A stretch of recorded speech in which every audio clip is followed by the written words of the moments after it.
looking back. Crowds on fire, feel the nation in the zone. Raiders rolling strong, bring it all the way home. He's got the glaze, got the grit, got the power in his stride. Duncan hits the sideline and the stadium ignites. Another chain moves and the fans all rise. Shields in the air, Vegas lights in our eyes. First downs and donuts, sweet like victory. Duncan keeps it cooking for the Raider family. One more drive, let the anthem ring. Raider Nation forever, let the Shield King sing. You all come back now, back now.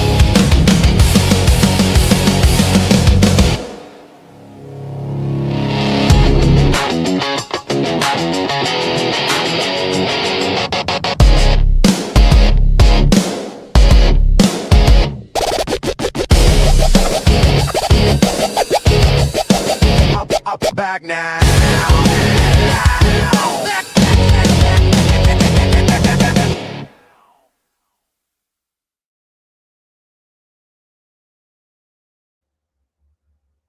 And now we're live without the hiccups. Raider Nation, show me your shield. Welcome. Sorry for the delay. We had a little technical difficulties as we were processing through the original start time, so had to push it back a little bit. Had some issues with the previous studio, so we just we got it fixed. So we're back, and I don't see a whole lot of our regulars in here except for Jack You Off Fest. He's in here, and we appreciate you being here. Once again, new show. Sometimes we're going to have some technical difficulties, and it just happens, but we'll work through it. Tonight, Show Me Your Shield, we're bringing a little fandom to what we've been wanting to do and do more of.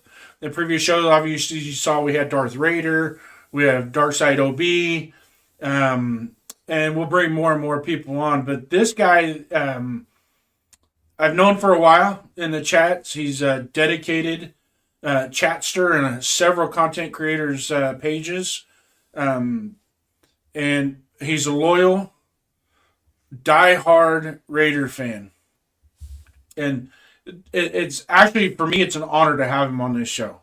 It really is. Because he means a lot. He means a lot to all of us.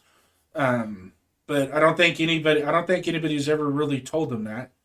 But he does. He means a lot to all of us. And tonight is his night that we pay homage to him. I don't want to steal the thunder. I'm just going to let the video I prepared speak for itself of who we're bringing up on stage. Left, right, left, right, left. From Sactown streets to battle lines. Sactown streets to battle lines. Sactown Mike is built for grind. Sactown Mike is built for grind. Black hole born, silver and black. Black hole born, silver and black. Raider Nation's got his back. Raider Nation's got his back. Left, right, left, right, left. 82nd Airborne Pride. 82nd Airborne Pride. All the way we ride or die. All the way we ride or die. Feet hit ground, skies behind. Feet hit ground, skies behind. Paratrooper state of mind. Paratrooper state of mind. Left, right, left, right, left. When it's dark, he stands his ground. When it's dark, he stands his ground. Black hole noise, thunder sound. Black hole noise, thunder sound. No fear here, no retreat. No fear here, no retreat. Airborne strong, Raider elite. Airborne strong, Raider elite. Left, right, left, right, left. If one falls, we pull him through. If one falls, we pull him through. That's That's what brothers always do. That's what brothers always do. Sactown Mike, lead the way. Sactown Mike, lead the way. Airborne Raiders all the way. Airborne Raiders all the way.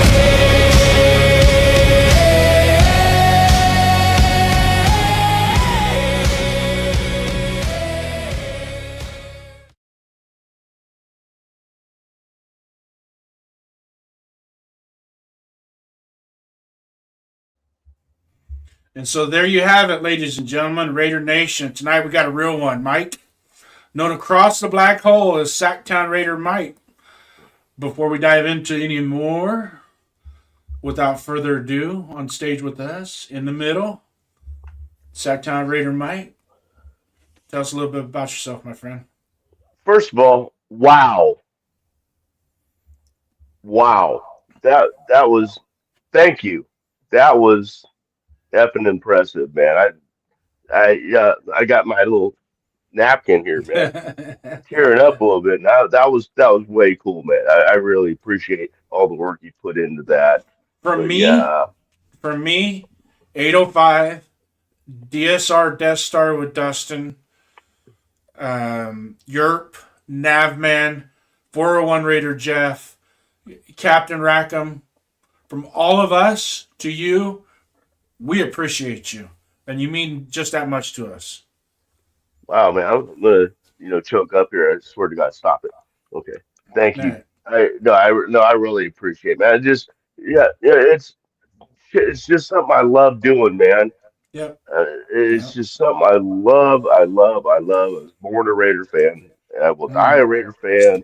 I raised a Raider fan daughter. She's raising my granddaughter a Raider fan. So I mm, mean, it's just what we do, man. It's what we all do.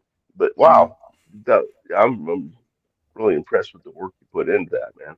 So when a doctor asks you what blood type you are, do you tell them silver or black? So I say silver and black. uh, well, you've been a Raider fan since the 1970s, longtime black hole, ticket holder, Oakland Yeah. Coliseum, lots of memories, family tradition. Yeah. You talked about it, passing it down to your kids. Um, and tell me what that really means to you. What does that really mean to you to be able to see that? Actually, what the Raider Shield means to me is family, first and foremost. I mean, going to Oakland, anybody, I know you've been to Oakland, Mm-hmm. uh, and there's just no way you can express it without actually experiencing it. I've taken many people for their first game there, and I've talked about it and try to tell them what it's going to be like, and they're blown away every time. But it's about family. Uh, that's the first thing that comes to mind when I think of the Raider Shield and Raider Nation is family. So there was a video done. It was the last game in the Oakland Coliseum, and the guy made a video, really professionally done, music in the background and everything, and went around to the parking lot for the tailgates, asking what what being a Raider meant to them, and then he did it inside the stadium, inside the Coliseum, excuse me, and uh, and he sat a row in front of me, or stood a row in front of me, and so I got on that little video, but everyone to a T said the same thing. One of the first words that came out of their mouth was family, and that's Mm-hmm. what Raider Nation is, and that's why we're lucky to have content creators like Donis Duncan, like Jason, like 805, like all these other content creators, because we could watch Raider stuff 24 hours a day without ever hearing seeing the same show twice. We're lucky to have that, and it's a lot of work to put these shows together. To, for guys like me to just pop on and run my mouth, uh, they have to pay for this stuff for one. Then they have to think about creating stuff like what's the show going to be like. There's a lot of work behind it, man. So Mm-hmm. shout out to the content creators for giving us a platform, Yeah. whether being on the panel or in the chat, to talk about our Raiders, who we all love, like life itself. Right. So Well, we really appreciate that, but like without you guys, the fans, the community, like these shows aren't anything. Like you said, this is a family. It takes all of us together for it to be anything.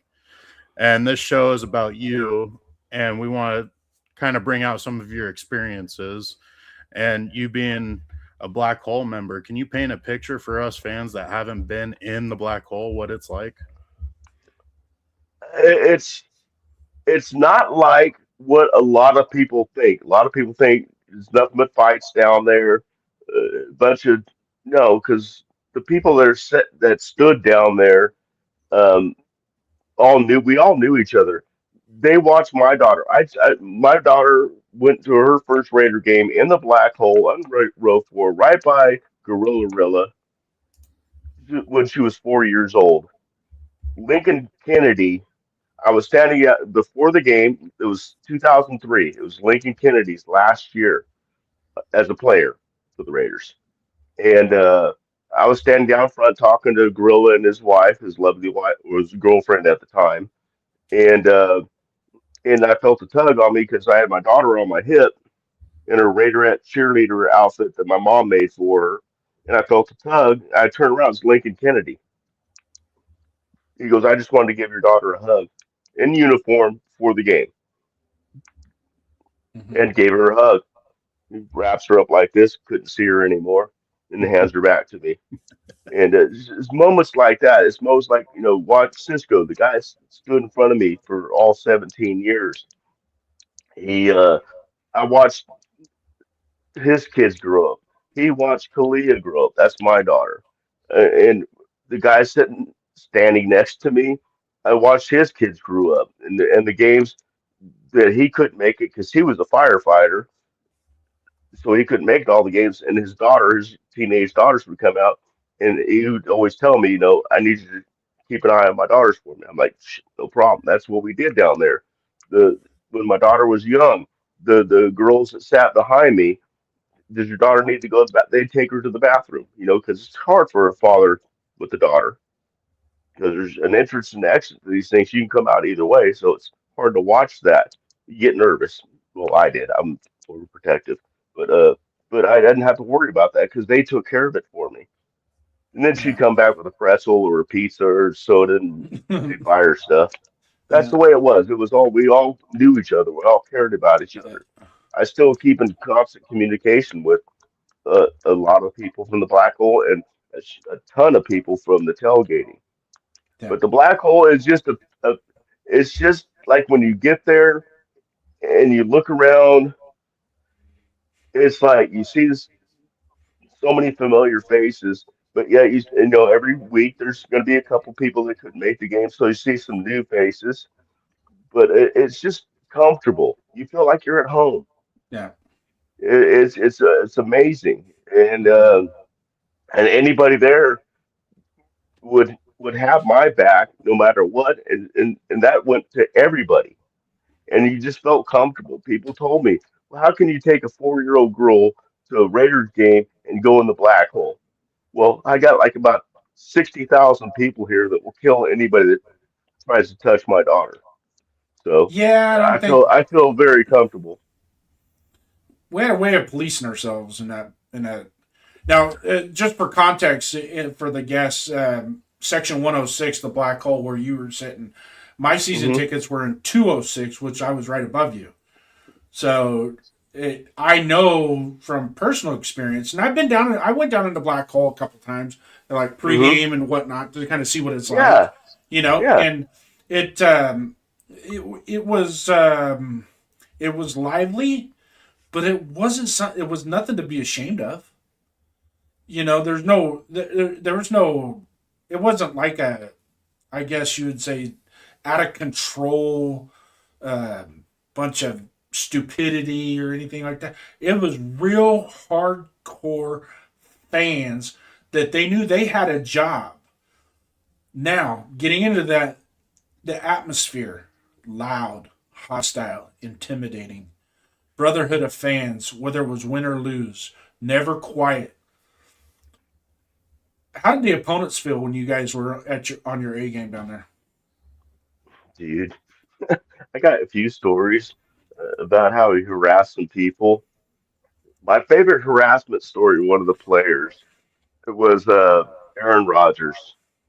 It was they ended up beating us that game, but anyway, yeah, we punted the ball down to the black hole side, the side I was on, the south end, and put them down to the 1 yard line. So, they go to the commercial break set, and the team comes out.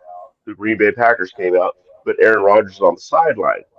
So I'm like, when I see Aaron Rodgers step on the field to walk down to the black hole, I stood up.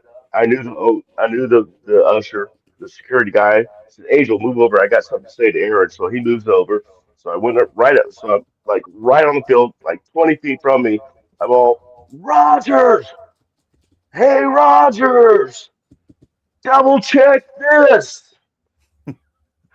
He smiled and turned away and laughed. The guys in the huddle were kind of, chuckling and stuff. It was funnier than hell, man. But yeah, they felt us, man. Cam Newton, there was a time with Cam Newton too when he was trying to wipe his feet off on the in the end zone at the black hole. Yeah, like showing disrespect. And then that was the same game that Khalil Mack picked him off and ran it back in for a pick six. Yeah, And he didn't hear the end of it from then. yeah, That's for fucking coming out and disrespecting our end zone, man. That's disrespect. You just got karma on your ass. We yeah. gave him all kinds of shit. Yeah. So I that was remember, funny. I remember Priest Holmes scoring a touchdown down there, and he went to the black hole like he was going to do something, and Mm, he by the time he got to the sideline, he smelled like day old Coors Light. yeah, yeah, yeah. He got the dumping. Yeah, Yeah. yeah, Well, he earned it. He earned it. Well, some people are smart enough from other teams. Just don't go in the black hole. Mm, Score your touchdown. And Stay inside the lines. You go outside the lines, you might not come back. yeah, So Some people yeah. just feed off that energy too, though. Jump in the stand, see what happens, man. yeah, You're yeah.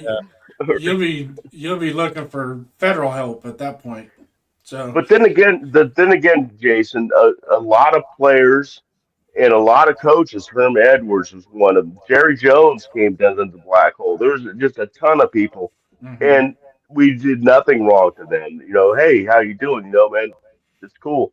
Shook Jerry Jones's hand. I'm like, oh, that's what a rich guy smells like. You know. Yeah, I used to like But when Coach Davis would come down there, and he's got his suit, got his towel in one hand, and he's firing up the black hole and telling them it's you guys, we need you guys. It's like Seattle claims the 12th man or whatever, but really, in all honesty, the black hole had a totally different persona to itself compared to any. I mean, the dog pound, maybe.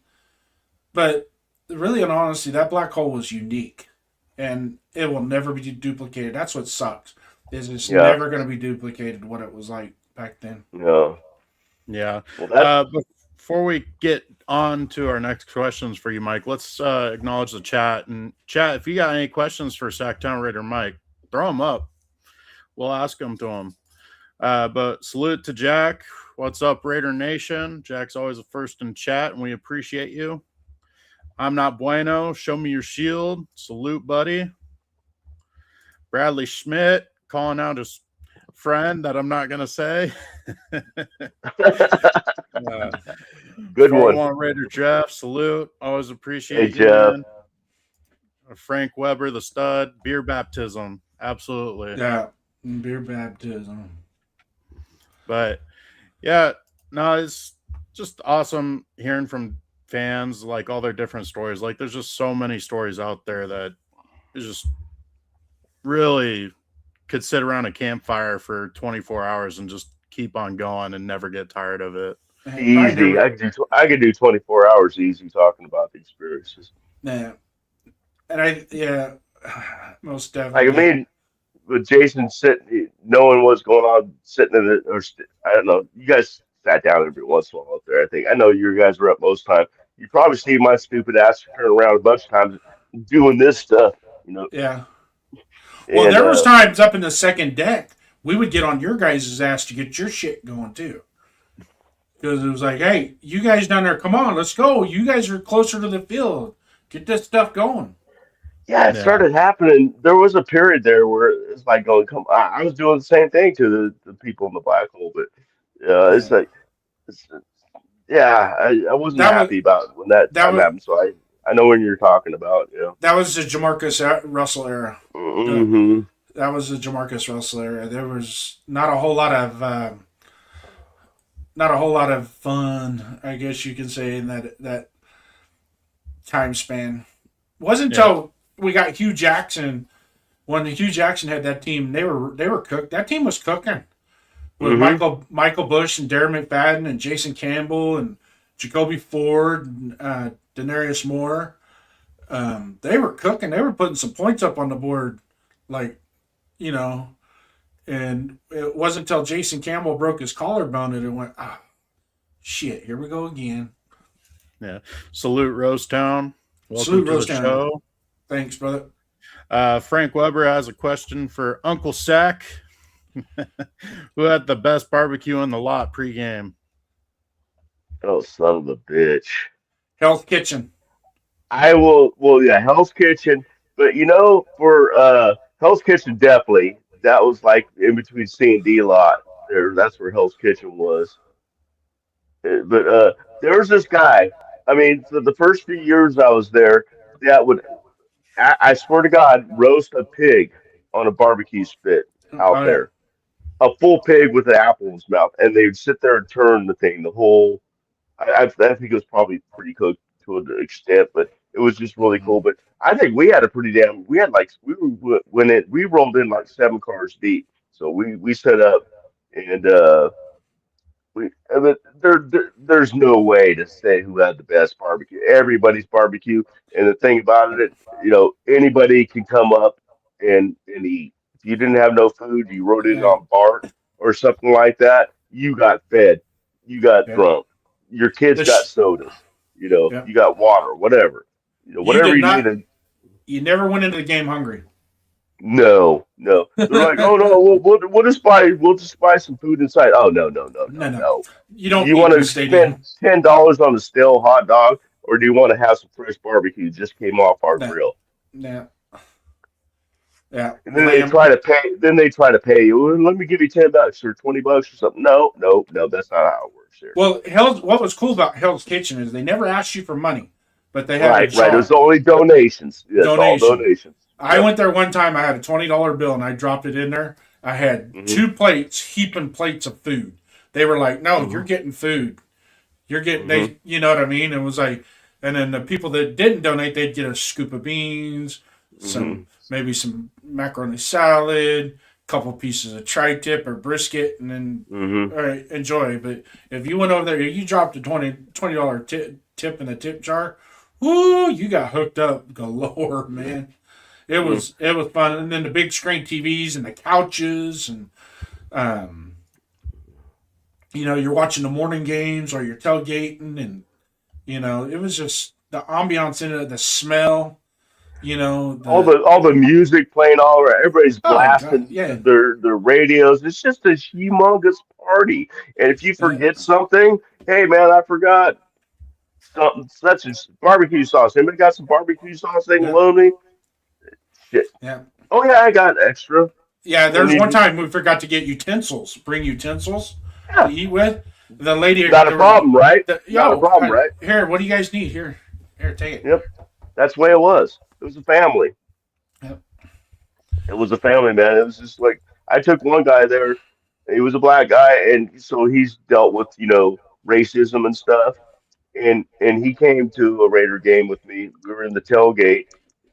First of all, he ran out of memory on his camera in about 15 minutes because he was filming so much.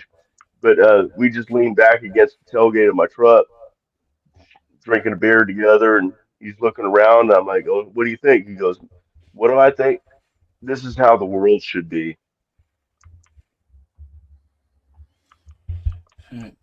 So on to the next topic. I'll start off here first, Duncan. You could roll with it.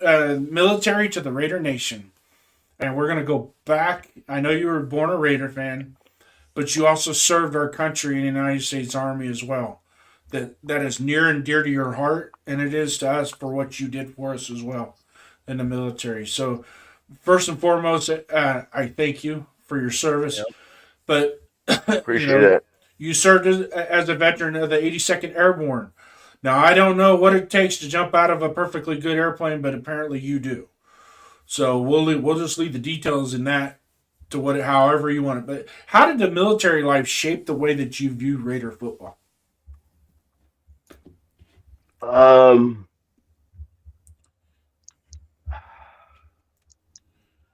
that is a really good question. How did the Raider Nation affect me in the military, or the other way? No, What no, was no, that no. again? So you go into military. You're a Raider fan. You go into military. You Right, do right. 20 years in the military, right? And then when you get Uh-huh. out of the military, some of I those only did 4 years, by the way. or 4 4 years. years. Okay, I never mind. My apology. So when you get out of the military and then now you're a civilian again, but you still have some of those structured values from the military. How do you apply that with your Raider fandom? Is there some type of because like right now you have Oh, the okay. I you got you. I you know got what you I mean? exactly what you mean. Yeah, there's a feeling of there is a similar feeling of unity and family from the military and the Raider Nation. I don't think that's true with a lot of teams, but I know with the Raiders, I felt the same. I did feel the same kind of. Well, it's not the same, but similar. I mean, there's no way you were a cop. There's a bond there that you have with your brothers that is there's no other way. Nothing else that can be similar to that or the same as that. But I did feel the same kind of loyalty. Everybody was loyal in the unit I was in, at least. Everybody, we were all in, and Raider fans are all in. So I have to say that all in. We were all in all the way. That was our in the 82nd. That's what we said when we saluted an officer. We didn't say good morning, sir, whatever. We said all the way, sir. That's how we felt. That's how Raider fans are. So that would be my biggest thing comparing the two. Uh, you were hitting on the Black Holes feeling like family and stuff. I mean, obviously you had your brotherhood in the military, right? So like you could Hmm. probably have some similarities there. How everybody was so close knit. Yeah, Uh, definitely. Not only in the black hole though, but in the tailgating. I mean, because when you go into the games, Jason can attest to this. That you basically you don't park where you want to. So you used to, but they started parking you, and as you came in, they just parked you to the next car, and Right. so on and so on and so on. So, so if you go in at about the same time all the time, you get in the same general area. Then you start hooking up with other people. So I just started going with one guy and his wife and my daughter, and then by the time the Raiders left, we had 7, 8, 9 cars. Sometime we'd meet up at the Shell station off a high street and and ride in together and stay bumper to bumper, and then we'd park next to each other so Hmm. we could have a mega tailgate. Yeah. yeah, Mr. Half Black 69 saying it also takes big stones to join the military and stay true to the Raiders. And Yeah, thank you. obviously, uh, we've had some difficulty as Raider fans over the years with our ups and downs, and a lot of downs since the early 2000s. I mean, it takes a lot of pride and poise and just mental fortitude to stay continuing rooting for the Shield. Uh, you want to hit on that just over the years with our down seasons, like how it's been as a Raider fan? Oh, staying loyal to them, you mean Yeah, type of thing? Oh man. Well, I feel like I don't have any choice. I've been asked. I mean, every Raider fan's been asked, why you stay attached? Why are you so? Why are you wearing Raider gear when you had a 3-14 season and it's freaking February or March or April? You know, well, because we're Raider fans. That's what we do. And So loyalty is part of being a Raider fan. You know, being a real Raider fan. And you guys, everybody in this chat, we're all real. We're all real ones. We're all, watching the show that after a 3-14 season, I mean, there's no football being played right now. I mean, there's a lot of stuff, but a lot of people just like listening to, watching the games, and they think that's all there is to it. Raider fans, they want to know everything. They want to know everything. So it's loyalty. How do you stay loyal? Because you love it. I mean, how do you stay loyal to your wife or your husband or whatever the case? Because you love them. How does your dog stay loyal to you or love because you love they love you? You love them. If you love something, you stay loyal to it. That's best way I could sum it up. Circling back to what you said about true Raider fans wanting to know everything about the Raiders, all the ins and outs and goings-ons. Can you kind of attribute that to our real original owner, Al Davis? Just like how thorough and detailed he was, and everything's about the Shield, and nobody's bigger than the Shield. Like, it kind of feels like Raider Nation kind of inherited some of his values in that. So, in the course of that same context, when we say "show me your shield," what does that phrase mean to you personally?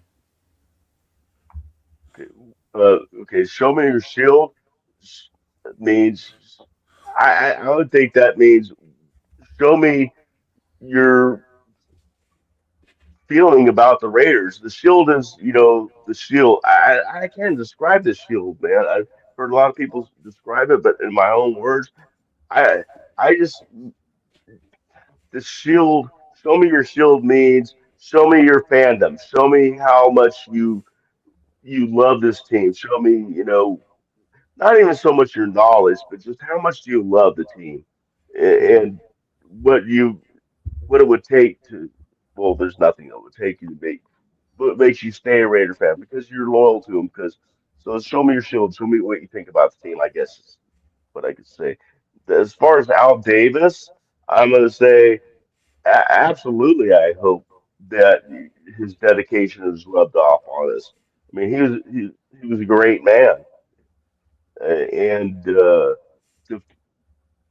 to do anything that he tried to do is just it shows how much we love what he did and how much we love him. And the best, what do they say? The best form of uh, appreciation is just trying by imitation. Trying to be like them. Respecting their values. That's a great. Um, Searching for the word compliment. You know, Mm-hmm. and he deserves all those by what he did, how he did it. He stood his own ground, lone wolf. Call him what you want, man. The guy had a plan from the beginning, and he saw it through. And if we can pick up anything from that, we're the better for it. Yeah. Yeah, and Frank Weber's coming in with an answer also, saying the Shield isn't a thing; it's a why. Yep. That's a great statement, nephew. Frank, he hits the nail on the head with that. It's just not a matter of just the shield. There's more to it than just the shield. It's not just it's a symbol of pride. It's a symbol of poise, commitment to excellence. But it resonates more with us fans. And and Mike, you hit the nail on the head with this. Is there's different degrees of fandom, right? There are some fans that they wear the colors, they'll watch a game or two, but they love the Raiders. That's their team, right? And then there's fans that maybe go a little bit more that will watch most of the games, and then there's some that just watch every aspect. And I kind of put myself in that where I want to know every nook and cranny of the team from top to bottom, and it's been like that really since the 80s for me, and now with the advent of social media and stuff, we get that information so much faster. I don't have to wait till the next morning to wake up, open the newspaper up, and look at the transactions to see what transactions the Raiders made. They're coming at an eclipse pace, So, but I know you're still with us. You're kind of getting adjusted, got your couch or whatever going on there. Um, Raiders are bigger than records, pride over popularity, and real fans don't disappear. Real Raider fans do. I'm sorry, I do not. I know some Fairweather fans, they're not Raider fans anymore. And when we get good, I'll be the first to call them out on the carpet. This isn't No doubt. this isn't a hop around and cheer for whatever team's winning. We don't play that game here. Because I posted a short the other day on my Pride and from my Pride and Poise show, to where right now there's a lot of dissension because we've been so lackluster for so many years now, and it just seems like it's the same thing over and over and over again, and we're not seeing anything to be prideful of. And the dissension now is starting to become where fans are actually taken to each other's context and challenging each other to almost like a political debate. There's nothing political about this, guys. It's just a matter of some people have opinions, and I respect everybody's opinions. Trust me, I do. And then sometimes I might voice my opinion separately, but the most part is we have to stay united as Raider Nation because the organization depends on us more than we depend on the organization. We depend on ourselves to carry that. The organization, when I say the organization, Mark Davis, the owners, the players, they depend on us more than we depend on them. So we have to stay united. And that's important for us to stay united to when we get that when this train gets back on the tracks and starts rolling, it's a coming. And the NFL right now will put you on notice, the rest of you, that when this thing does get rolling and we're back, we'll let you know. Mr. Half Black 69 saying, I may be late, but how stoked are you fellas for Clint Kubiak's Raiders? I'm ecstatic. Yeah. What about you, Mike? I'm ecstatic is a great word. I'm just happy. I mean, it's taken a while because we had to wait for him to win the Super Bowl, and but until I saw the press conference today, I still have my PTSD, Raider PTSD, and I am fucking thrilled that we have him. I think he's gonna, and his press conference just maybe even feel stronger about that because I mean, obviously we know what he's done, but we don't really know the guy. I think his press conference today, if anybody in this chat has not seen it yet, you got to watch it. It's a Yeah. long press conference. I took a shitload of notes for it. It was a really good press conference, and I am more happy today than I was even before. Uh, I got to see him in a little bit in depth, a little bit of the personal side of him. I'm thrilled about it. I can't wait to see who his coaching staff is going to be, and he touched on that in the press conference. So, yeah, Yeah. some stupid reporter asked him if he had any idea who his assistants, coaches, and stuff. But like, duh, you think he's going to come here? No, I hadn't thought about that yet. Shit, you Yeah, he's know, not going to do it all that's himself. that's right. If they're not here already, No, but yeah, I'm today was the day that I could just actually take a deep breath and go, exactly. all right, now we know. Now we You and got the vision because I was still skeptical Friday and Saturday because it was just like us being Raider fans, nothing's Mhm. absolute until it's finished, right? so Exactly. so until the press Cliff conference, it was Kingsbury. like, and then once we had the press conference, I mean, his comment after the game when he was talking to that reporter when he said, "Hell yeah, I'm going to That, Vegas," I was yeah, like, okay, that makes me feel a little bit better. But today at the press conference, seeing him there, he's our coach, and I think we got us a winner. If you look at his aptitude and how he has ascended in the coaching ranks, is the only difference between him and John Gruden is he's moved from 4 different organizations in 5 years, right? But don't hold that against him because the move from New Orleans to Seattle was not his fault. It wasn't like he didn't get fired. He didn't get fired from New Orleans because he wasn't doing a good job. He got fired because all the coaching staff got fired.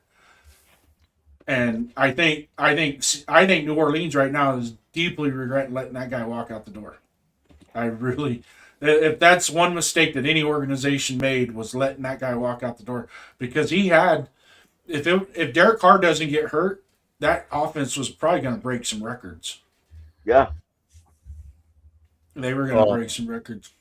For me, it's a few different levels to it because one, our front office just did an amazing job of doing their absolute homework and just not being too antsy and just picking the first person that sounded good. Like they stuck to their guns, went through every step of the process. Once they found their guy, they stuck to it and made sure he signed the paper. So it's just very encouraging from the front office, especially John Spytek being able to land a coach that was fairly wanted by across the league.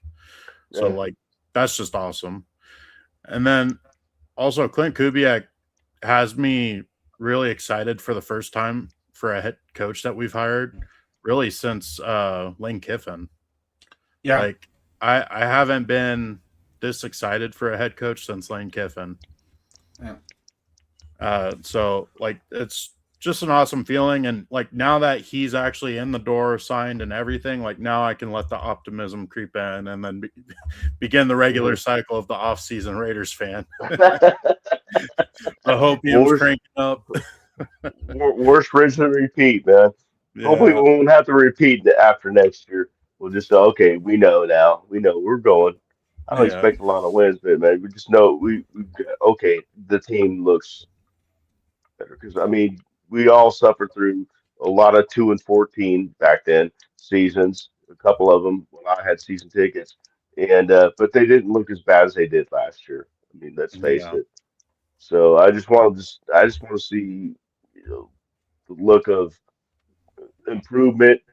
They actually look like they know what they're doing when a team calls a blitz or a stunt. They actually the O line knows what they're doing. They look like they're ready to play and they want to play before the game and during the game. That's the kind of improvement I want to see. The wins will come with that. Yeah. Frank Weber coming in saying, pretty sure all the Fairweather fans have fallen off the bandwagon off of our bumpy ride. I mean, like Jason said, like he's had some Fairweather friends where they're not even Raider fans anymore. Oh yeah, I got a friend, guy I worked with, went to the Raider games with me, and all of a sudden, about 4 or 5 years ago, I'm a Niner fan, and I go, oh my God, how the hell does that that doesn't happen that way? That's not how this works. You know that, right? Just gross. Yeah, I mean it's like okay, well, I also noticed you divorced. I also noticed you divorced your wife. Is there something else you need to tell us about you? Frank Weber saying that Kubiak is as confident as Gruden was, but not as brash. And it's kind of funny how people are bringing up Gruden with Kubiak because I had kind of a similar feeling today, thinking about it at work after the press conferences. Kubiak actually reminds me a lot of Gruden, just without the like. I don't want to say personality, but without the ego. Yeah, like I don't know. It's just something about Kubiak that just really instills confidence. Just his calm demeanor and just sticks straight to the point and not blowing that hot air up your butt. Just, but we need to build it up. We need to get better.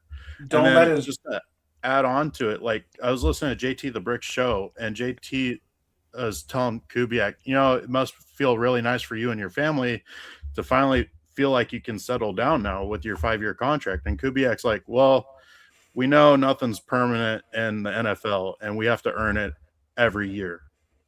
And it's like, so he knows he's gotta really, really hit the pedal to the metal and just get Well, I after it. think he even said something. Didn't he say something about like one game? You to be one game.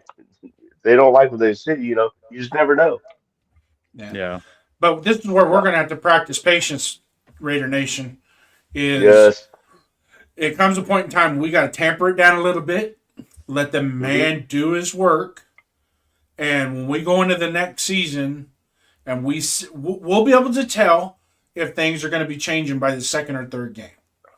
Yeah. Like the last 3 games, we would by week 3 we knew that the season's lost by week 3, and all these experts are like, "What are you talking about?" Say, well, you can just tell there is no leadership in that building, none.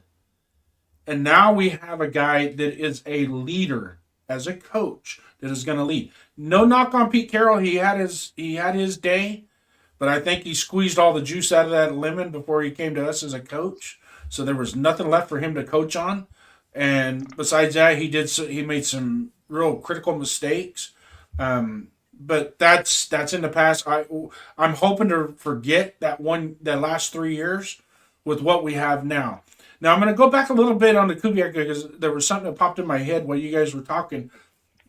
Was the comparison between Gruden and Kubiak, right? The comparisons that I have between the two is the one how they're organized, how they're capable of presenting and executing an offensive game plan, okay, and knowing exactly what pieces they need to produce at this level with that game plan. That's the similarities. Do not sleep on Kubiak's attitude. He might seem like he's kind and gentle, but he also can get up in and rip a man's throat out too. And that is something that you guys you'll see it whenever because I saw it when he was in with New Orleans of how certain players were not doing what they were supposed to do, and he will let you know. He'll kick you in the ass and then kiss you on the cheek and get you back out there to start balling out. So that's one of those things. So, Duncan, we got any more? And it looks like we got more in the chat. Can just feel the optimism coming from Mr. Half Black. Derek Carr also loves Clint and his coaching staff, so he'd stand behind all the statements. From the staffing perspective, who do you fellows want him to bring in with him from Seattle specifically? I can tell you that. Mike's All got right. let Mike work on that one for us real quick. All right. All right. For DC, my first choice is our Dirt. I don't know how to say his last name. It's Yeah, Dirty, that Dorday. guy. Yeah, Yeah. If not him, I'll take Carl Scott. OC from Seattle, I would take Andrew Janoko. Um, for this one, I've been hearing lately that it's not going to happen, but I really want John Bitten, the O line coach from Seattle. But I don't know if that. So that's the three, or I guess I said four guys that I would like to see him bring over Seattle. But maybe there's more that I haven't gone deep enough into the coaching staff. But that's the four that I like coming over, yeah, or three of the. There's only gonna be three of them, unless one of them is they put uh Steckel or one of them as like DC coach, run game, coordinator or something like that, defensive run game coordinator or something like that. yeah, Yeah, I mean, personally, the biggest hire for me would be Bennett, the O-line coach. Like, that's the yeah, must bring over. Like, so Yeah. much so that I would even say make him the offensive coordinator, just so that way you're guaranteed to bring him in the door. And also with him being an O-line specialist, like teams aren't really going to go out to try to steal him because he was made the offensive coordinator just to keep him as the O-line coach. Well, there's talk that Seattle's going to do that. Make That's why Bennett offensive coordinator? Yeah, they're going to give. Well, they didn't say offensive coordinator. They said they're going to offer him a promotion. Who's that? Benton? Yes, Benton, the offensive line coach, because they see the writing on the wall because Benton He's a followed yeah, Kubiak from the Saints. So yeah, right. Benton is a lifelong. He's 33-year offensive line coach. That's all he knows. That's all he wants. I don't think he really that wants to take on an extra. Because when you start moving into offensive coordinator, you start stressing yourself out a little bit more than you get out of your comfort zone a little too quick when you start doing that. I Especially don't mean going straight to OC. I mean they could give him additional responsibilities now well, on they on the tagged that. offense. I think with uh, line coaches or baseline coaches, not your coordinators, because you have head coach and two coordinators. Your baseline ones, the lateral move, because a lot of those guys are on 1 year contracts. They're reciprocal type contracts. They're not long term. The most you'll see is maybe a 2 or 3 year, but even those they can do somewhat of a lateral move. All the Raiders have to do to get Benton is make an offensive line assistant head coach. That's it. They tag the assistant head coach to it. Yeah, there Then you go. Something like then that. it's Yeah. then it's not just a pure lateral move. So we can do Right. that. Now Seattle there are certain ways that they could block those. A lot of times they don't because there are some guys that are on the coaching staff that want to ascend to offensive coordinator and head coach, and you don't want to block that from them because that starts to make a little waves. I don't. I There's other coaches that are in the NFL that are in Kubiak's Rolodex. One of them, Josh McCown. Nobody's talked about Josh McCown, the quarterbacks coach in Minnesota, that's good friends with Clint Kubiak. Well, You Didn't to know be know that. fair to the question, though, he I did did not pick know that. Seattle. what's that? To be fair to the question, though, he did ask about Seattle specifically. Yeah, Yeah. that's But why I yeah, was no, just naming. McCown's a good name. Like that's Yeah. definitely interesting to bring him over.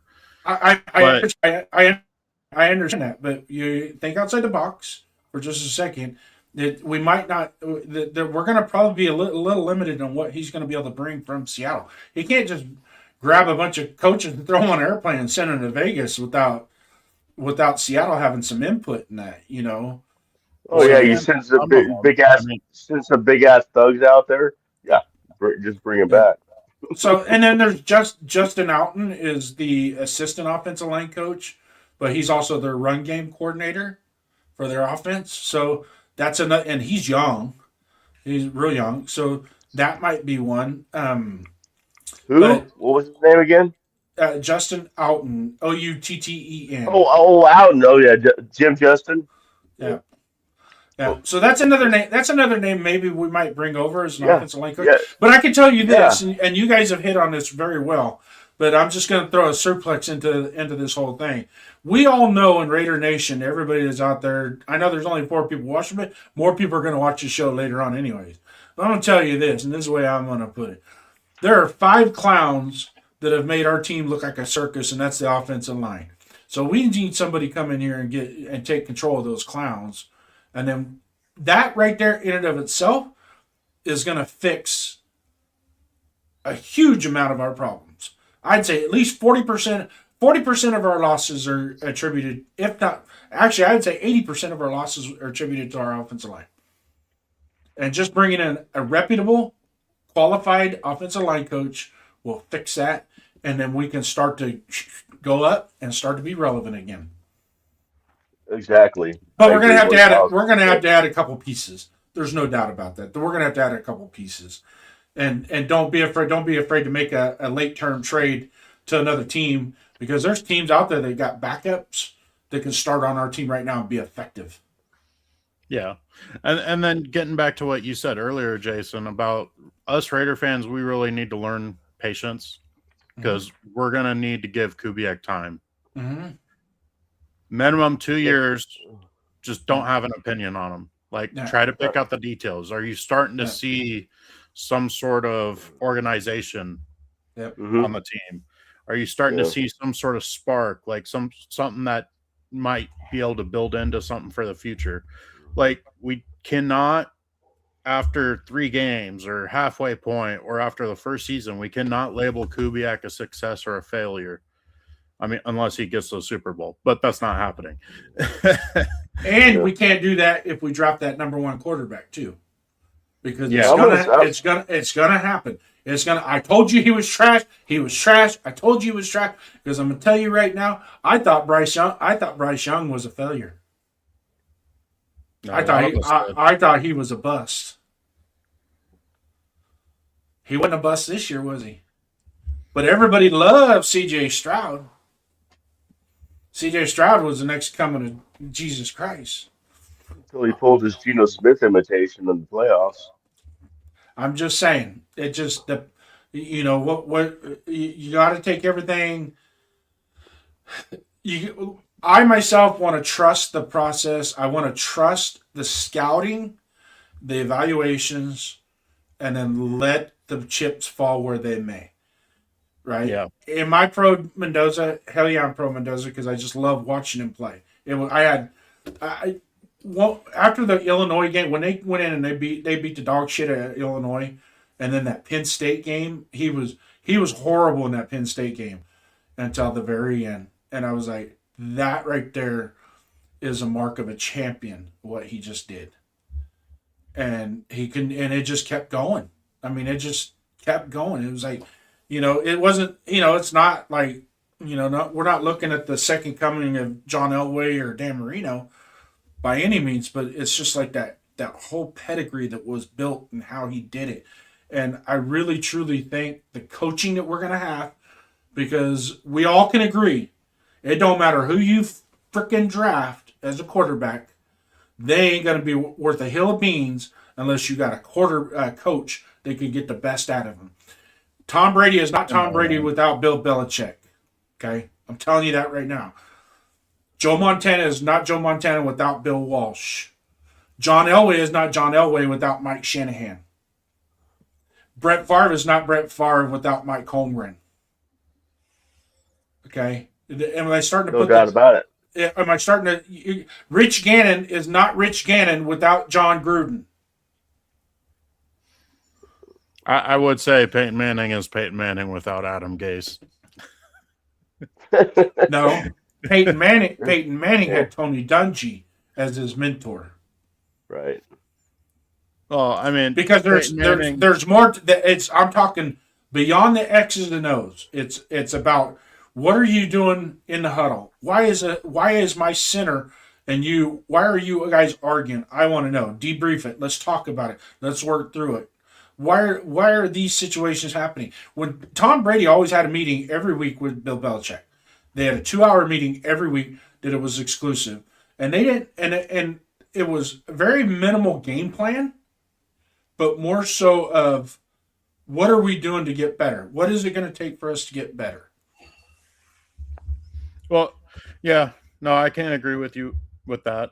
I mean, because not every coach and quarterback relationship is the same, and it's apparent when you see some of these absolutely terrible franchises when it comes to quarterbacks. I mean, look at the Jets. It's like they've been a cluster for how many years and just ruining first round quarterback after first round quarterback graveyard. Yeah. It's like pairing a fine wine with a good meal. You got to pair. You can't just have cheap ass wine and a 5-course meal and expect it to come out good. You got to pair the right wine with the right meal to make it worthwhile. And yeah. I truly believe Kubiak. I think Kubiak. We can match Kubiak with a lot of people. I really think if we went and got Mac Jones and brought him over as a bridge quarterback, that it probably would make us even put us in that next category of what Seattle did this year with Sam Darnold and him. What I saw in Mac Jones this year with the 49ers filling in for Purdy, I thought, I did not know this kid was capable of that. He played really, really well. And he played well enough that when Purdy got healthy again, they were second guessing whether they're just going to keep him going or put Purdy back in. That conversation was being had. Right. Well, I mean, that's kind of how Purdy got his job too.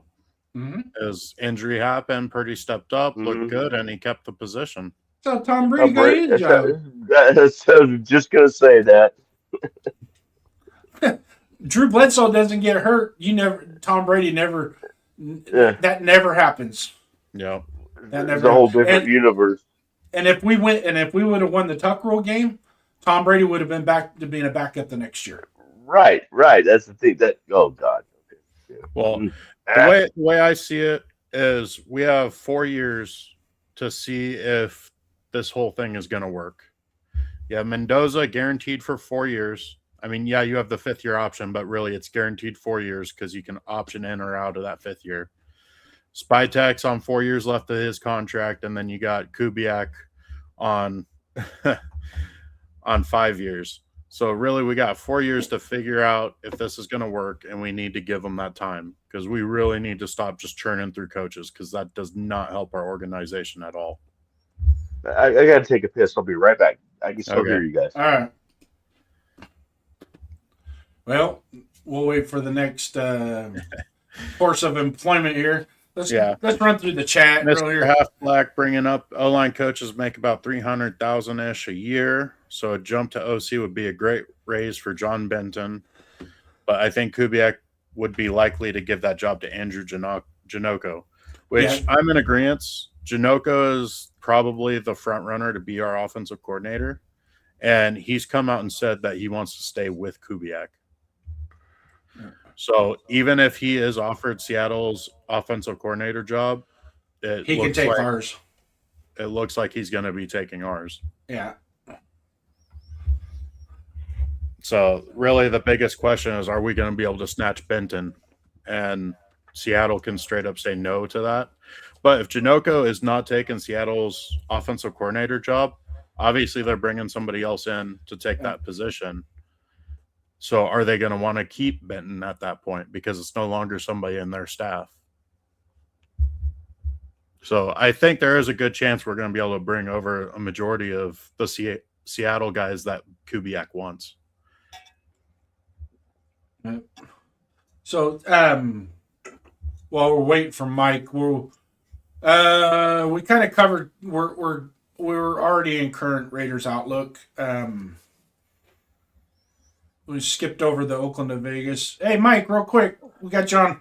Gonna go back. We kind of skipped over one of our topics real quick, but we're gonna hit on this real quick, and then we'll jump back into current affairs. But Thank you. Hey, just tell us how long have you been a Raider fan? What year did you remember becoming a Raider fan? Probably 69. This is when I was 6 years old. Okay. When I started actually having memories from it. But I sat on my dad's lap. I'm guessing from the day I was, there, born or whatever. So I was born in '63. So I'm not going to claim those first years because I didn't know what the hell I was watching. I was a baby. But about 6 years old, I started understanding what was going on. So needless to say, your dad was the one that built it into you, just like my father did. My father. Absolutely. Yeah, he built me as a Raider fan and as a Notre Dame fan. Yeah. My dad liked Penn State. How about chat? Tell us what year they became Raider fans or remember first becoming Raider fans. You were saying your dad liked Penn State, Jason? Yeah. Yeah. He just was, but he passed away before the whole Jerry Sandusky stuff happened. So my dad been around when that happened. He had probably changed his mind real quick. Yeah.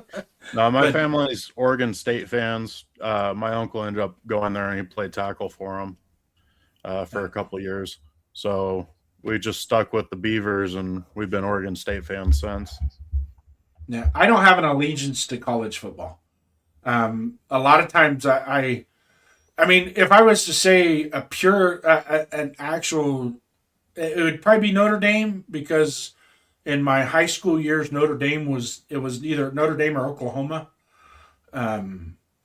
And a lot of us cheered for Oklahoma because Oklahoma ran that wishbone offense like we did in high school, and our uniforms were red and white. Their uniforms were red and white. So a lot of us. I didn't have an Oklahoma Sooner jacket. Now my family comes from Oklahoma, and my mom's uncle was a die-hard Oklahoma Sooner fan to the point he would fight you over conversations over Oklahoma Sooners. It was incredible. But hey, so the topic that we kind of passed over a little bit was the Oakland to Vegas transition. Mm. How did you process the move from Oakland to Vegas? What was your thought on that? I was fucking pissed off. Okay. I understood the situation. I mean, Oakland could not afford the team. I mean, Amy Trask did everything she could to keep Oakland alive. Al Davis actually wanted to sell the team at one point. I know a lot of people. I know some people know this, not a lot of people, but yeah, Al Davis was ready to sell the team. Amy Trask is the one that talked about selling the team. Says just run the team. I will find the money, and she did every year, year after year after year. But Mm-hmm. all that aside, Oakland just could not afford the team. They can't even afford a police force or a fire department. So I saw it. We all, everybody saw it coming. But I will tell you about 2 years. I think it was 2 years before we moved out of Oakland. My one of my buddies, he was in one of those pictures. The guy with that really cool long mustache. Uh Yeah, huh. his name is Mike as well. One of the guys I tailgated with for 17 years, man, greatest guy in the world. But he had fill passes before the game, and so he gave me one of them. And Mm-hmm. I Mark Davis was down there, and I had my salute to service hat on this one here. You can't see it, the signature anymore, but um, I walked up to Mark Davis and asked him what's it going to take to keep the Raiders in Oakland. And he gave me, I don't even remember the number he gave me. I'm like, so I acted like I was reaching for a wall. I said, I'm a little short. And he signed my hat for me. Mm-hmm. But I'm pissed off. My daughter still to this day refuses to go. I'm like, let's go to a game in Vegas. She's like, I don't want to go to that stadium. It's not Oakland. It hurts. It hurts, man. And Vegas, we all knew it. Everybody knew it. We saw the writing on the wall. Vegas was not Oakland. It was not going to be the same. They don't let you tailgate like you could in Oakland. We can get in there 6 hours early and actually have a good tailgate. We had room that provided the situation where we could do it. And Vegas is not like that. The black Yeah. hole in Vegas is not like the black hole it was in Oakland. It's not going to. So I was pissed. I was flat out pissed. I'm still pissed, but I understand why they did it. Yeah, I don't blame. I'm the same way. I don't necessarily blame the team Yeah. because it was going to be an absolute necessity to do what they did. Hmm. Um, in a roundabout way, I'm thankful he did that because just like Amy Trask was talking about, had we never ever ever thought about transitioning to a new stadium, whether it be out of state, out of city, or whatever, and we just stuck with what we had in Oakland and kept reverbing in Oakland, that team was going to end up going belly up. It really Well, yeah. was. I She mean, was we the only were, reason it didn't. She was the only reason it didn't. yeah. So, and it was just, and she got to a point where she was like, I've done everything I could. Right. She's like, I've done everything that I could. But the Vegas thing, I know it did rub people the wrong way. But a lot of people don't realize this, but Al Davis actually had a penchant for Vegas. And oh I, yeah. and I think at one point, if it was a viable option when he was alive, it would have happened then. Hmm. You We had know, a hard enough time moving to LA because they fought everything he did. because you Well, can't in the NFL, you cannot compete against the big boys, the big Hmm. pockets, unless you got those luxury suites. Hmm. Because the luxury suites are not revenue sharing. All that goes back to the owner, the team. There's no Hmm. revenue. You don't share any of that money with the NFL. The only thing that you have to share is your ticket sales and your television rights and your ticket sales. those finances are shared amongst the other 32 teams. And all the gear. Yeah, and the NFLPA, anything that's NFL licensed, Yep. it's all revenue sharing. But the only thing that is not are the luxury suites. You have luxury suites, and you have the right accommodations and the right amount of luxury suites. It's a game changer. I mean, just ask Green Bay and Chicago. They had to put them into theirs. They had to retrofit their stadium to get those put into their stadium. I mean, we had some in Oakland, but they just weren't. It wasn't what other teams had as far as accommodations. They're sub luxury. Yeah, Well, yeah. bottom line is the city of Oakland wasn't going to allow the Raiders to build a new stadium, so there was no choice. Well, they didn't but to leave they Oakland. didn't have the money for it. But Mr. Half Black came in with the answer to our question on when he became a Raider fan. He said he became a fan when he was real young and saw Jerry Rice play for us. His mom was a big fan of Jerry Rice, and he moved 33 times in his life, so he never had a home team, and the Raider fans always made him feel at home. So it's Awesome. even going back to Mike's original point of the Raider family, Raiders are a family. Raider fans are just a giant extended family. So always That's a helping hell- each other out, always sharing the food at the tailgates if they needed to, or like Jason said, even giving up utensils so you can enjoy your food that you brought. Like the Raiders always have the Raiders back, and it's always going to be that way. That's a hell of a story, Half Black. I gotta admit, that's a hell of a cool story. Yeah. So fast forward to now, what do you want this team to stand for going forward? Me first, or No, it's all you, man. We okay. asked, you answer. Well, one of the major things I heard, and I like it. You know, first of all, I really like how at the press conference they brought six Raider alumni to the show. Mike Haynes. I mean, one of those ones we kind of forget about sometimes. He's not got the biggest name, but a Hall of Famer. Rich Gannon, Howie Long, Charles Woodson, Marcus Allen, Jim Plunkett were there, and and one of the things that I was really impressed with what Kubiak said was, you know, I want the team to be gritty. I want them to be tough. I want them to be physical. That's what we're going for on offense and defense. Just like these guys around me here right now and how they played. And so I look forward to a gritty, tough, I mean, just hard nosed football. The Raider football, that's Raider football. So that's what I'm looking forward to. And I was really impressed with his speech. Now, we'll have to see what if he can back it up. I think he can. I feel confident that he can do what he says he's going to do because he don't stand on a soapbox and yell out and do all kinds of funky stuff. He just talks in the same tone all the time and tells you what he thinks, and that's Yeah. what he thinks. It's just calm, it's steady, and I love it.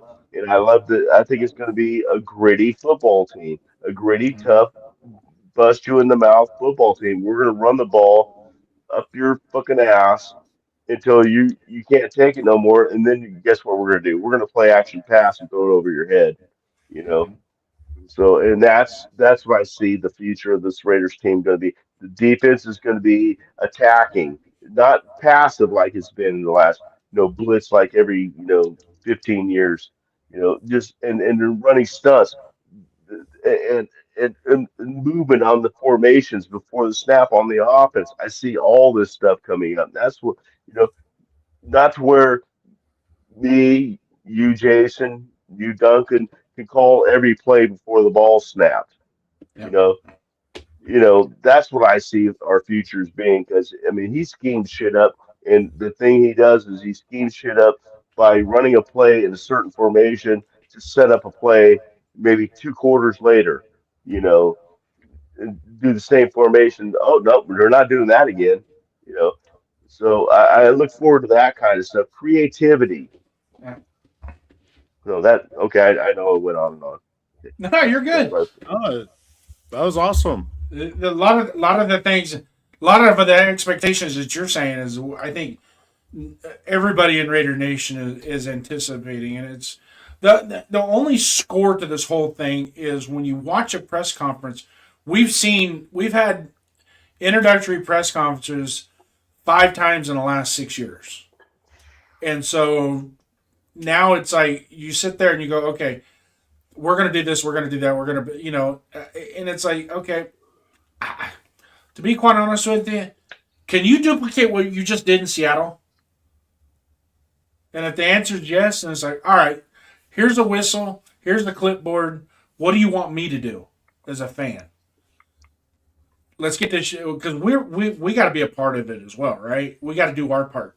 That's fans, and Well, the coaches got to do their part, and the players got to do their part because ultimately, the coaches and the players aren't going to be here in 15 years. You know who is?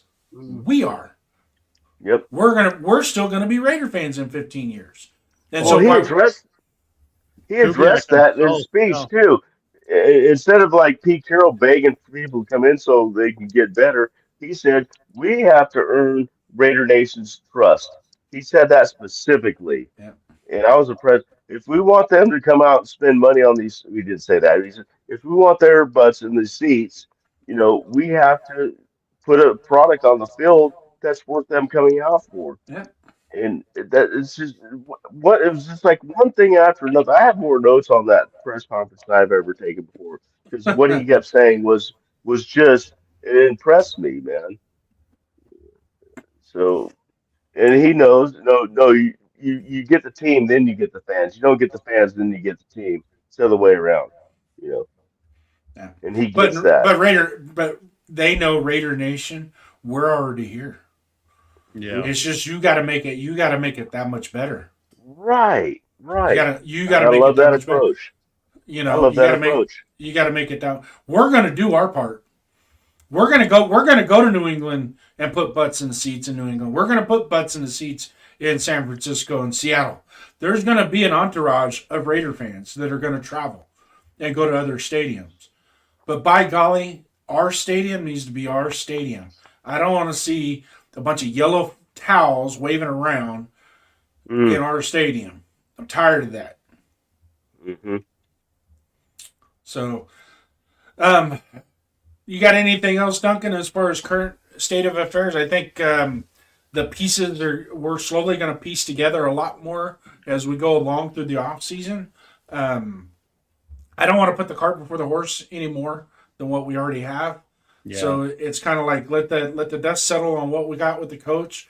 We'll start kind of focusing a little bit more on some of the assistant coaches.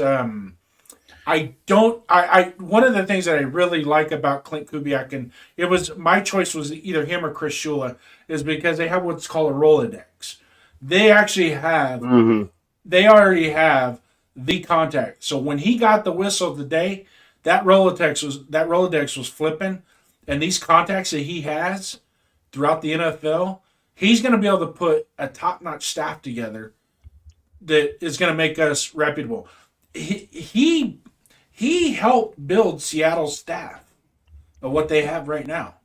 Yeah, that So offensive staff was built by him. yeah, hmm so That's good. That's a good point. I didn't think of that. yeah. That's a good point. Now, and Chris Shula was the only other one that I knew that had the same thing. He had so many markings that with where he could have brought people in that it would have been nice. But I think if we're going to be an offensive minded and we're going to rebuild this offense and make the offense attack, then we need an offensive head coach. Did Shula didn't get a head coaching job, did he? I don't think so. No, I think he's still- still with the yeah. with the Rams. That's kind of crazy. Yeah. And I'm also surprised the Texans defensive coordinator didn't get any looks. Yeah. But yeah, no, I'm in total agreement with you, Jason. Like we don't need to keep trying to put the pony before the horse or whatever it is. But Cart before the horse. yeah, the cart before the horse. The pony before the horse. You can tell you're an Oakdale Mustang. Yeah. Yeah. But No, we'll talk about the news as it comes along, but really our show, we want to focus on the fans and the interest of the fans and everything like that, and bring on guests like Mike, just absolute great Raider fans, been around a long time, even if they're new fans. Like, we want to hear everybody's opinion. We want to hear their stories of how they got into the Raider Nation. Like, it's just cool hearing everybody's stories. Yep. And that's really what we want to make this show about, and just honor all the fans. I think it's an awesome idea what you guys are doing. Alrighty. So, toughness, accountability, identity on both sides of the ball, coaches and players who earn the shield. That's what Mike's takes are. Got to earn it. That's what Kubiak said, right? Yep, that's exactly what he said. We got to earn it. Several times he brought that up. Yeah. So now we get into the fun part of the fandom. Drop up. Right hook right across Mike's chin now. The following session is going to be rapid fire. Rapid Hey, wait a fire. minute. Let me open up my Google. Let me open up my Google app. Well, I can tell you this. I've already cross-referenced some of my stuff with Google, and Google is wrong. Oh shit, I'm fucked. My data comes from where it has always been, and that's in a box. It's tucked away behind my recliner over there. It's got a lot of facts.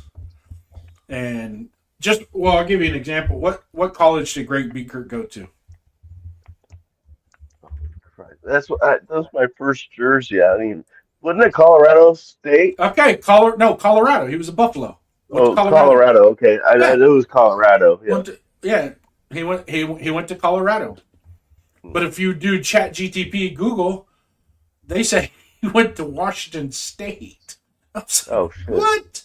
No, he didn't go to no Washington State. Stupid. So you gotta be careful. Google's Google, right? So, okay. But we're gonna start off with. Wait a minute! I don't get a point. I don't get a point for that. That was just that. That wasn't even a. We're not to the trivia yet. That was an example question. We're doing. God damn it! That might be my only point. Duncan, can you do rapid fire for me, real quick, sir? Yeah. So, rapid fire question. Just say the first thing that comes to mind. There is no wrong answer. This is your answer. So, for example, Jason, favorite Raider of all time. Howie Long. Okay, Mike, favorite Raider of all time. Lalo Zato. Awesome. Okay, Mike, loudest black hole moment. Tim Brown catches 1,000th career pass. Awesome. Jason. AFC Championship game against the Tennessee Titans. Pre-game, during the game, halftime, afterwards. Just nonstop party. Love it. That was a good one. I never ever looked inside of a stadium and can actually see the sound waves from the. They didn't even do a decibel count, but I bet you it was right around 135. Yeah, that's how loud it makes was. you see waves because it's going on so crazy. Mm-hmm. All right, Jason. One word to describe Raider Nation. Passionate. Mike. Family. What was you gonna Family. say? Sweet. See, that wasn't so hard, wasn't it, Mikey? No, I got through that pretty good. All right. Yeah. So just like I'm just like your proctologist told you, now it's time to drop your pants and let's get the checkup done. You ready? I'm all distracted now. Okay, You ain't I'm ready. You ready? All Yeah, right. go ahead. I'm ready. The game is Who Am I? This is something that Jeff did, but I'm going to add a little bit more to it. Okay, because there's going to be bonus questions at the end. All right. Who am I? Basically, going to give you some clues, and you got to tell me who the player is. Okay. If you want to ask an additional clue, I might have it for you, and I might be able to help you. But until then, this is knowledge based. We're going to test your knowledge, or as they say, know your effing Raiders. God damn it! Now Jeff comes back, so I look like an idiot. Yeah, Jeff could probably get a couple of these, but this one This one I know he wouldn't get. Okay. I was selected in the second round of the 1982 NFL draft by the Los Angeles Raiders with the 64th pick. Second round. What year? 1982, second round. Okay. I played my college football at Baylor, where I developed into a hard-hitting defensive back.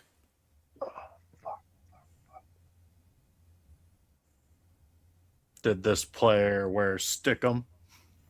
Nope. I'm gonna say Lester Hayes. Nope. Fuck.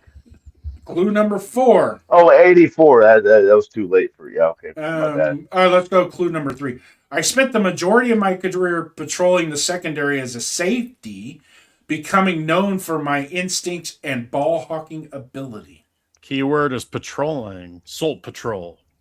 Nope, it wasn't part of Soul Patrol. No? No, Soul Patrol was in the 70s, my friend. No. Right. That was Lester. Yeah. Soul Patrol consisted of Skip Thomas, Jack Tatum, Willie Brown, and Atchison. George Or Atkinson. Atkinson, yeah.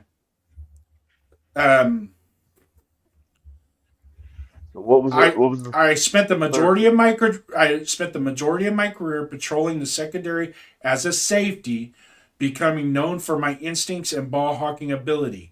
I was a 2-time Pro Bowler and a Super Bowl 18 champion, helping the Raiders dominate in the 1983 season.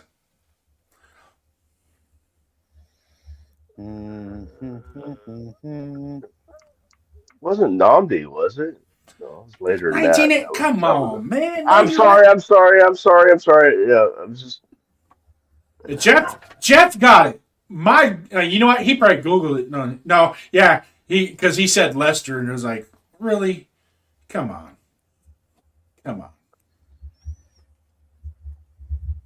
Van McElroy. Bonus question: where did Van McElroy end his career? What team did he play for? No clue. Anybody? Patriots? Nope.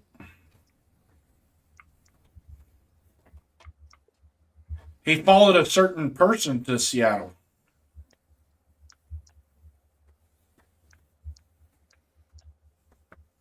No? Seattle Seahawks. Well, I figured when you said Seattle, it was Seattle Seahawks. Yeah. Seattle I was Seahawks. trying to think. I didn't want to boast. I didn't want to boast about that. That might be the hardest one for you guys. Yeah. That might be the hardest one. So let's go with this one. I was drafted in the 4th round of the 1983 NFL draft by the Los Angeles Raiders. I spent a majority of my NFL career terrorizing quarterbacks as a defensive end for Lyle Alzado. Did we ever draft Lyle Alzado? Oh, we didn't know. We picked him up. Sorry. Oh, we drafted him in the 4th round. Oh shit. Okay. My bad. I'm bad. Go ahead. I played college football at TCU.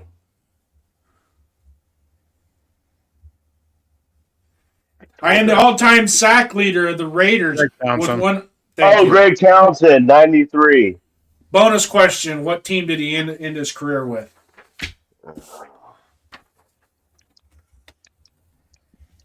Don't know. Philadelphia Eagles. Philadelphia Eagles.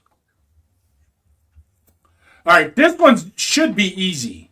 It should be. All right. Love you too, Jeff. It should be easy. I never played college football, yet still made it to the NFL through sheer toughness and raw ability. I joined the Oakland Raiders. No, I'm just kidding. I joined the Oakland Raiders in 1973 as an undrafted free agent with one of the most unusual paths to the league. I lined up as defensive end, known for my power, intimidation, and old school Raider edge. I played I played in the era before sacks were official stats, but my unofficial stat total is 38. Ted Hendrickson. No. You're saying Ted Hendricks? Oh, wait a minute. He was a fucking linebacker. My bad. And he was drafted by the Colts. Okay. I told you I suck at these things. Well, I'm going to help you out. Think bald-headed. A brute. Ball-headed brute. Eh, That's in 73.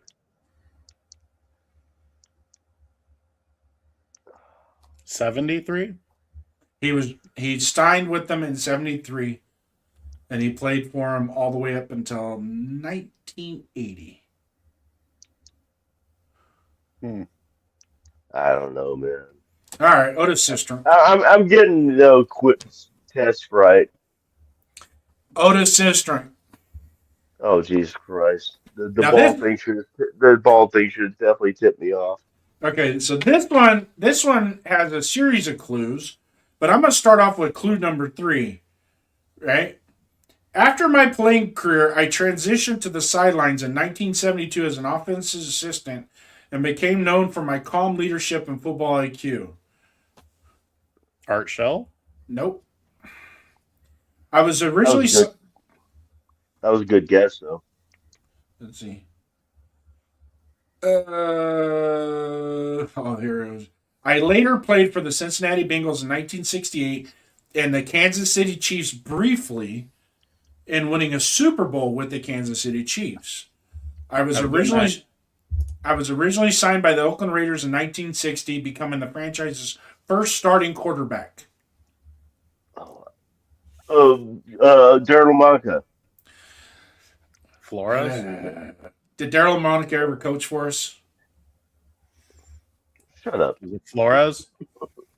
Tom Flores. What? Yeah, Tom Flores. I didn't know that. Yeah. He played at the University of the Pacific, where he started as a quarterback. Okay, and then the one clue that I didn't get to is this one would have been this one would have made it real easy for you. I became the first minority head coach to win a Super Bowl. I think I would have gotten off of that one. Yeah. Next one I hear again, we're going to go over it anyway, so you know it in the future. All right. I played my college football at UCLA, where I developed into a tough, intelligent interior lineman. I was drafted in 1972 by the Oakland Raiders, beginning a long run with one of the NFL's most dominant teams. I spent my career in the trenches as a blank, responsible for calling protections and anchoring the offensive line.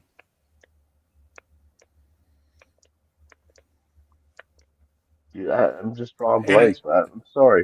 My name is not Jim Otto. Well, yeah. But I thought you said defensive line. No. I played Interior O-line. interior offensive lineman.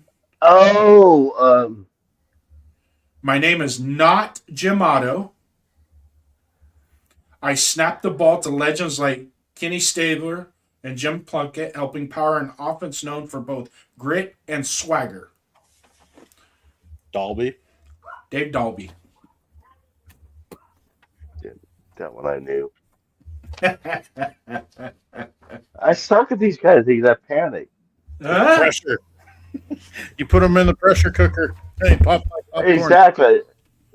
So I put all those together. What I did is I went to my box back here. I have all my trading cards.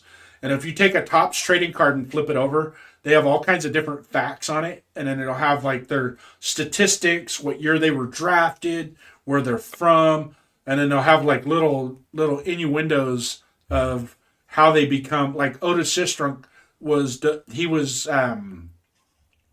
he didn't play college football, but he played in the Continental League. It was kind of like a USFL league back then. Really, really bland, low level. They called it pro football. It was more semi-pro football, but that's where he got noticed, was in the Continental League. And then they gave him a tryout with the Raiders, and he made the team, and the rest is history. He became one of our great legends. So, I got one for you, Jason. What Raider was drafted in the same draft as Dalby and entered the Hall of Fame. In 72? Yep.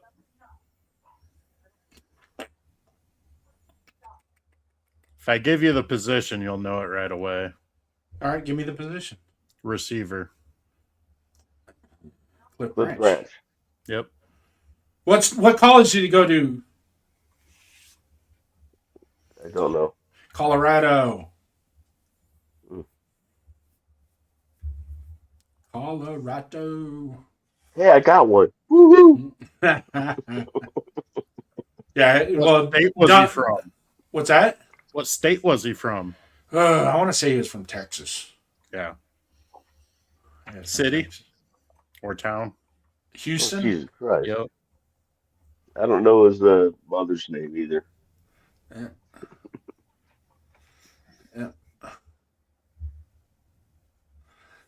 Yeah, a lot of the little hidden facts. I think I wasted a lot of my life just studying that stuff and reading. And I used to have books. I like when I was in elementary school, they would take us to the library to check out books. I'd always go to the football section and check out football books.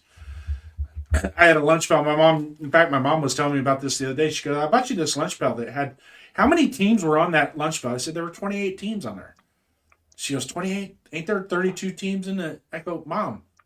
I go, the last, there was no Jacksonville Jaguars. There were no Carolina Panthers. There were no Baltimore Ravens. Texans. And there were no Houston Texans. I said, To be fair, the Cardinals were still in St. Louis. Right. and the Titans were probably still in Houston. They were still the Houston Oilers. Mm-hmm. And what else? I have all those pennants too still. Yeah. That St. Louis Cardinals. I have a St. Louis Cardinals pennant, a Houston Oilers pennant, and the Pop Warner team that I played for was in the city. You know where the city of Houston is, right? Duncan, outside Yeah, of it's in Oakdale. Texas. No, Houston, Hughson. Oh, Houston. Yeah, Houston. So the name of our team, our Pop Warner team, was the Houston Oilers. So that was pretty cool. We had black helmets with yellow face mask and the Oiler wells, the driller wells on the side of our helmets, and it was cool. Yeah. It was When I played youth football, we were the Citrus Dolphins. You know, we just had plain white helmets. We didn't have the emblems or anything. Wait, you had I'm old. helmets when you played? Oh, fuck you. Were they leather? Yes, they were leather. Did you have chin straps? Yeah, we had the single snap chin strap. We had 2 bars. That was it. Or no, I had the one with the nose one too. Yeah. That's all. So, we had. anyways, we're down to, I think it's your dad and my mom watching the show. That's all that's left watching. So, but I'll republish this show again. Capture the link and share it with people, and then remind people to top in. We might have screwed ourselves tonight by having the snafu with the starting a live stream and ending a live stream at the same time. Well, but to be fair, we had a wave of people where we got up to 40 views, but Yeah. they dipped pretty quick. well, After Yeah. your song finished, they left. everybody just comes in to watch the song and then they leave. Yeah. Okay. No, they watched Mike's song that you made, Oh yeah. Yeah. and then we started talking, and then they Yeah. left. Yeah, once I started talking, they were gone. Yeah, show that to your kids, Mike. I think they get a kick out of it, and you know what? Like I said, My wife was looking forward to hearing it too. Yeah. I told her you wrote a song, in the AI song. She was, I want to hear it. I said, I'll play it for you later. the one that I sent you is not the one that's in the video. Yeah, you gotta free play the video. You got to play the video. Okay, I can do that. Yeah, you just open up the show and play the video. Yeah. Once again, I really appreciate you coming on, man. I know we've been good friends for a while, and Duncan got to know a little bit more about you as well. And we'll see you around DSR. You'll be on DSR. You'll be on Europe. You'll be on Navman, 401 Raider Jeff. In the chat with 805, and it's just like I said, it's been an honor and a blessing to get to know you and call you a true friend. And this was for you, and I appreciate Hey you man, coming on the show. hey man, you have no idea how much I appreciate Yeah, you setting this up and yeah, doing that. It means a lot to me. yeah. Just to be appreciated for something I love doing anyway. Yep. So it means a lot to me. Duncan, you got any final thoughts? No, we're winding down here. It was a great show. Appreciate having you on, Mike. It loved hearing your stories.